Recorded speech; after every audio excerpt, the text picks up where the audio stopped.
December 1943.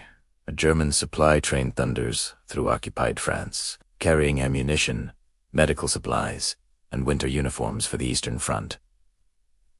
The locomotive driver shovels coal into the firebox, unaware that hidden among the black lumps in his tender is a bomb. At 2:47 a.m. the explosion tears through the boiler. Metal shreds like paper. The driver dies instantly. 17 freight cars derail. 300 tons of supplies destined for Stalingrad burn in the snow. The Germans investigate. They find coal scattered everywhere. Just coal. Nothing suspicious. No evidence of sabotage, no detonator, no timer, just an unfortunate boiler explosion. They write it off as mechanical failure. They have no idea what just happened, and more importantly, they have no idea it's about to happen again and again and again. By the end of the war, this invisible weapon will destroy over 1,000 German locomotives. It will supply lines across occupied Europe. It will cause chaos that German engineers cannot explain. And the weapon, it looks exactly like a lump of coal. This is the story of one of the most ingenious sabotage tools ever created. A weapon so simple, so perfectly disguised that the enemy could hold it in their hands and never know they were about to die. This is the story of explosive coal. To understand why this weapon was so devastating, you need to understand the German war machine in 1942. And more specifically, you need to understand one critical vulnerability that the Allies were desperate to exploit. Logistics. Everyone talks about tanks. Everyone talks about Mess and U-boot and Panzer divisions. But wars are not won by tanks alone. Fuel deliveries to tanks win wars. By the locomotives that carry ammunition to the front lines. By the coal-fired engines that move food, medical supplies, winter clothing, replacement parts, and everything else an army needs to survive. In 1942, Nazi Germany controlled the largest rail network in history, over 300,000 kilometers of track, stretching from the Atlantic coast to the gates of Moscow. Every single day, thousands of locomotives hauled supplies east to feed the endless hunger of the Eastern Front. And every single one of those locomotives ran on coal. Steam power, the backbone of the German logistics network, reliable, abundant everywhere. Coal was piled in massive tenders behind every locomotive. Coal yards dotted every railway junction. Coal was stored at depots, stations, marshalling yards. It was the lifeblood of the Reich's transportation system. And Winston Churchill's Special Operations Executive, the SOU, realized something. If coal was everywhere, completely ordinary, totally unremarkable, then coal was the perfect disguise. London, 1941. A nondescript building on Baker Street. This is Station 15. One of the SOE's research and development workshops. The men who work here are not soldiers. They are chemists, engineers, inventors. Their job is to create weapons that do not look like weapons. Devices that can slip past guards, through checkpoints, into the heart of enemy territory without raising suspicion. One of these inventors is a man named Stuart McCree. McCree specializes in camouflage. Not the kind you wear, the kind you hide inside. He has already designed explosive rats, booby-trapped wine bottles, and briefcases that detonate when opened. Now he has a new assignment. Create a device that can destroy a locomotive from the inside. Something that resistance fighters can plant in German coal supplies. Something that looks so convincing, so perfectly ordinary that even trained railway workers will never notice it. McCree starts experimenting, and the idea is super simple. Take a lump of coal, hollow it out, fill it with plastic explosive, seal it, paint it, make it identical to real coal, then plant it in a coal yard, a tender, a storage bunker. Anywhere the Germans keep fuel, eventually, a railway worker shovels it into a firebox. The locomotive's fire heats the fake coal. The explosive inside reaches detonation temperature, and the boiler explodes from within. But making it work is harder than it sounds. Real coal is not uniform. Every lump is different. Different size, different shape, different color. Some pieces are shiny, black anthrate. Others are dull brown lignite. Some have cracks. Some have fossil imprints. Some glisten with moisture. If the fake coal looks even slightly wrong, a sharp-eyed worker might notice, might throw it aside. might report it. The entire operation would be compromised. McRae needs perfection. He starts collecting real coal samples from across Europe. British intelligence smuggles pieces back from France, Belgium, Holland, Poland. McRae studies them under microscopes. He learns the texture, the weight, the density, the color variations. Then he begins creating molds. He takes actual coal lumps and makes plaster casts.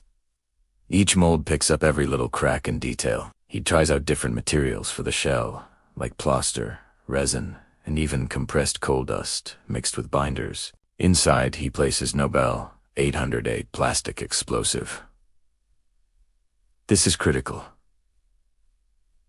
Nobel 8028 is stable. It will not detonate from shock or impact. It will only explode when heated to approximately 160 C, exactly the temperature inside a locomotive firebox. He tests the detonation mechanism. A lump of fake coal is placed in a furnace. The temperature rises at 158. Nothing happens. At 162, the explosion is catastrophic. The furnace door blows across the workshop. Metal fragments embed in the ceiling. Perfect. Now comes the disguise. McRae's team hand paints each fake coal lump. Black paint mixed with coal dust for texture. Irregular streaks of brown for realism. Some pieces are given a glossy sheen, others are left matte. Each one is unique. Each one is a tiny work of deceptive art. The final touch is weight. Real coal has a specific density. To light, and the fake feels wrong in the hand. Too heavy, and it sinks differently in a pile. McRae adjusts the ratio of explosive to shell material until the weight matches natural coal almost perfectly. By early 1942, the weapon is ready, so gives it an official designation, the coal scuttle. But operatives in the field simply call it what it is. Explosive coal. Production begins. Every week, the SO workshops churn out hundreds of custom fake lumps, tailored for different regions, like French coal for France, Polish coal for sabotage in Poland, and Belgian coal for disrupting railways in Belgium. But remember, making the weapon is just part of the battle. The S has to sneak into enemy territory, and more importantly, they need to slip it into German coal supplies without anyone catching on. That's where the French resistance steps in. Occupied France, 1942. The railways are controlled by the Germans, but the workers are French. Railway men, coal yard laborers, depot managers, maintenance crews. Many of them hate the occupation. Many of them are willing to risk their lives to fight back, so agents are parachuted into France with small caches of explosive coal, usually 20 to 30 lumps per drop. The agents make contact with resistance cells. They explain the weapon. They demonstrate how it works. They give strict instructions. Do not place the coal directly into a locomotive. That is too obvious, too traceable. Instead, scatter it into coal piles at railroad. Mix it with real coal in storage bunkers. Drop a few lumps into tenders when guards are not looking. Let the coal flow naturally through the logistic system. The beauty of this approach is plausible deniability. When a locomotive explodes, the Germans will investigate. But they will find no saboteur, no wire, no timer, no detonator, just coal. And coal is everywhere. How can you trace a lump of coal back to a specific source? The first documented success occurs in March 1942. A German munitions train explodes outside Laon. The locomotive's boiler tears apart. The blast ignites ammunition in the freight cars. The explosion is so powerful, it destroys a section of track and kills 12 soldiers. German investigators comb through the wreckage. They conclude it was a faulty boiler valve. The report files the incident as mechanical failure. 2 weeks later, another explosion, this time near Rouen. A troop transport locomotive detonates while pulling out of the station. The driver and fireman are killed instantly. The train derails. 200 soldiers are stranded for 6 hours while engineers repair the track. Again, the Germans find no evidence of sabotage. Again, they blame equipment failure. By summer 1942, reports are coming in from across occupied Europe. Belgium, Holland, Denmark, Norway, Poland, everywhere. the resistance has access to coal supplies. Locomotives are mysteriously exploding. The Germans begin to notice a pattern, but they cannot identify the cause. Some officers suspect sabotage. But how? Railway security is tight. Guards patrol coal yards. Informants watch for suspicious activity, yet the explosions continue. In August 1942, German railway officials issue a directive: all coal delivered to military trains must be inspected. Workers are ordered to visually examine every lump before it goes into a tender. But this is impossible. A single locomotive tender holds 8 to 10 tons of coal. That is thousands of individual lumps. Inspecting every piece would take hours. The railways would grind to a halt, so the inspections are cursory at best. Workers glance at the coal. They look for anything obviously wrong, but explosive coal looks exactly right. It passes every visual check.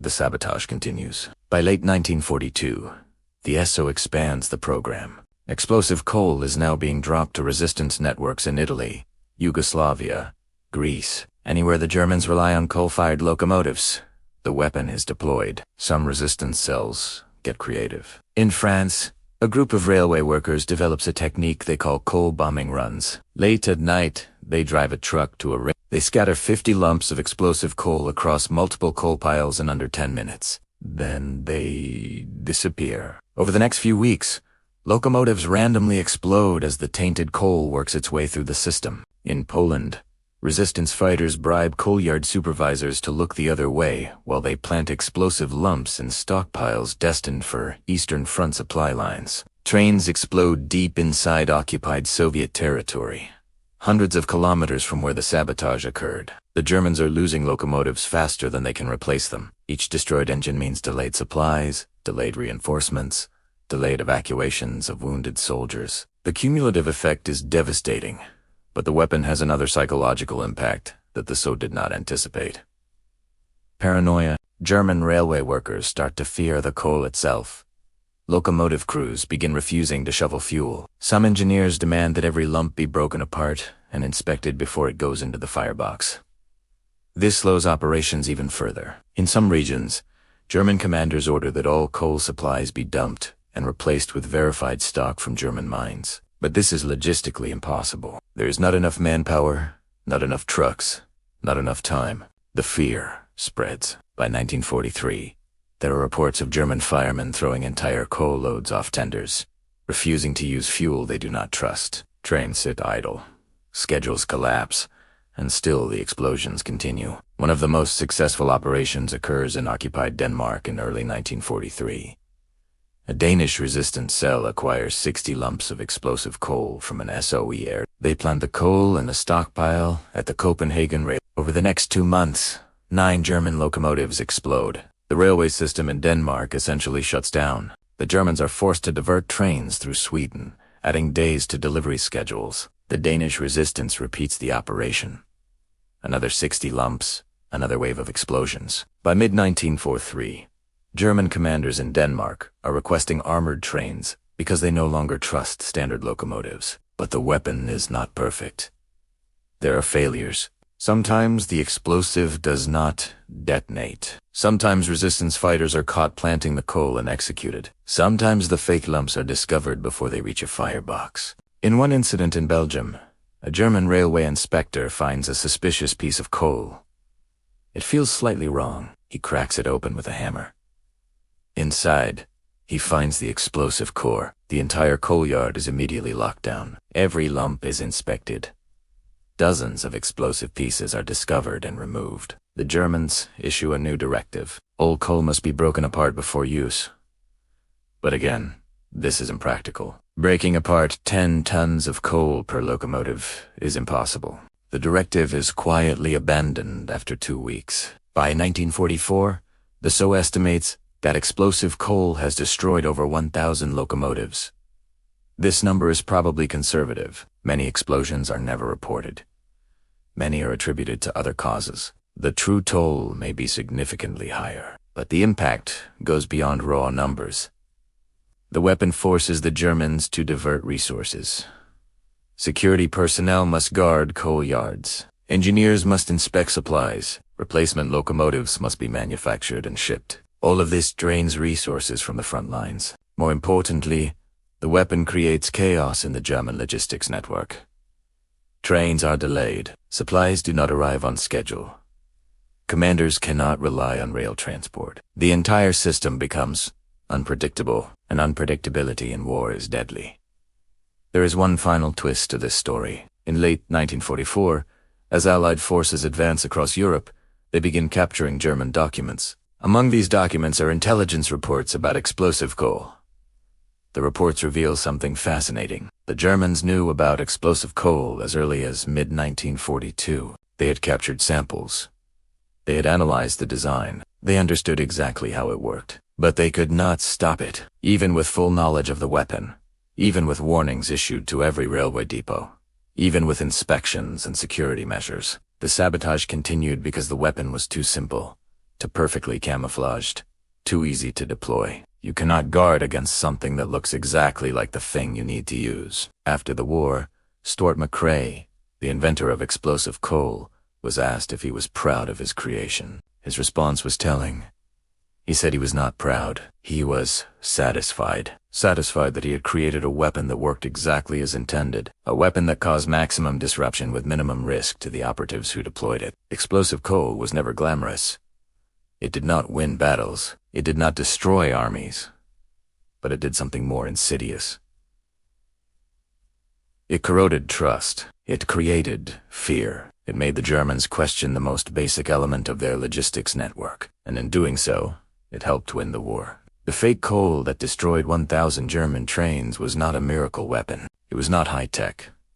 It was not sophisticated. It was just a lump of painted plaster filled with explosive. But sometimes, the simplest ideas are the most devastating. If you found this story fascinating, there are dozens more like it. Weapons disguised as everyday objects. Sabotage operations that crippled the Nazi war machine. Secret missions that changed the course of history. And most of them you have never heard of.